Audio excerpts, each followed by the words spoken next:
Buugga Atomic Habits, qoraaga James Clear. Ma og tahay in noloshaada oo dhan ay ku dhisan tahay caadooyinka maalin kasta aad ku celceliso? Caado yar oo wanaagsan oo aad joogtayso waxay noloshaada u horseedi kartaa guul weyn, halka caado yar oo xun ay si tartiib ah u burburin karto noloshaada. Buugga Atomic Habits ee James Clear wuxuu ina barayaa sida caadooyinka yaryar ee aan joogtayno ay u dhumin karaan mustaqbalkeena, iyo sida aan u abuuri karno isbeddel weyn anagoo ka bilaabayna tallaabooyin yaryar. Maanta waxaan idinla wadaagi doonaa 7 caado oo muhiim ah oo laga soo xigtay buuggan, kuwaasoo haddii aad noloshaada ku dhaqanto ay wax weyn ka bedeli doonaan. Caadada koowaad: samee isbeddel yar laakiin joogto ah. Hal mar lama gaaro isbeddel weyn, waxaa lagu gaaraa tallaabooyin yaryar oo la joogteeyey. Tusaale ahaan, haddii aad hal buug akhriso maalin kasta, sanad gudihiis waxaad dhammayn kartaa 10 buug.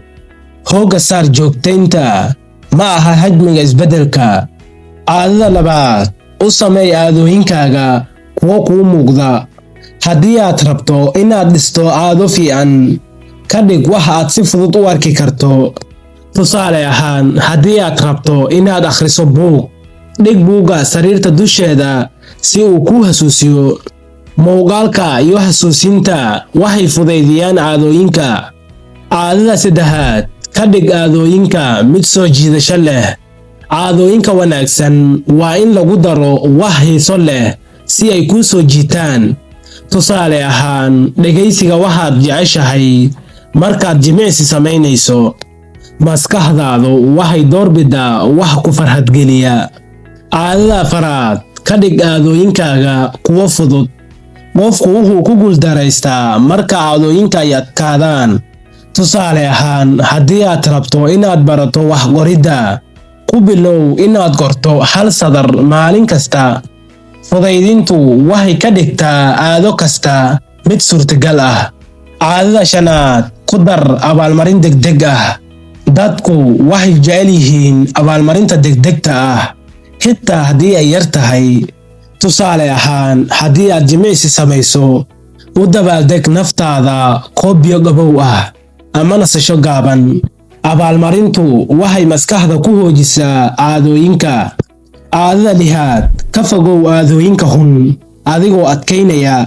Caadooyinka xun waa in laga dhigaa kuwo adag si aysan kuu soo jiidan. Tusaale ahaan, haddii aad joojisay isticmaalka taleefanka habeenkii, dhig meel kale oo aan sariirta agteeda ahayn. Adkayntu waxay ka hortagtaa in caado xun soo noqoto. Caadada toddobaad: yoolalka ha ka weynaadaan nidaamka. Dad badan waxay diiradda saaraan yoolalka, balse guusha dhabta ah waxay timaadaa markaad dhisto nidaam sax ah. Tusaale ahaan, yoolkaaga wuxuu noqon karaa inaad barato Qur'aanka, laakiin nidaamka ayaa noqon karaa inaad akhrido 2 aayadood maalin kasta. Nidaamka joogtada ah ayaa dhaliya guul waarta. Ugu dambayn, buugga Atomic Habits wuxuu ina barayaa in isbeddel weyn uu ku bilowdo tallaabo yar. Haddii aad rabto inaad noloshaada beddesho, ma ahan inaad sugayso fursad weyn ama maalinta ku habboon. Waxaad ku bilaabi kartaa hadda tallaabo yar oo joogto ah. Xasuusnow 7 caado ayaan ka baranay. 1. Samee isbeddel yar laakiin joogto ah. 2. Caadada ka dhig mid kuu muuqata. 3. ka dhig caadada mid soo jiidasho leh. 4. ka dhig caadada mid fudud.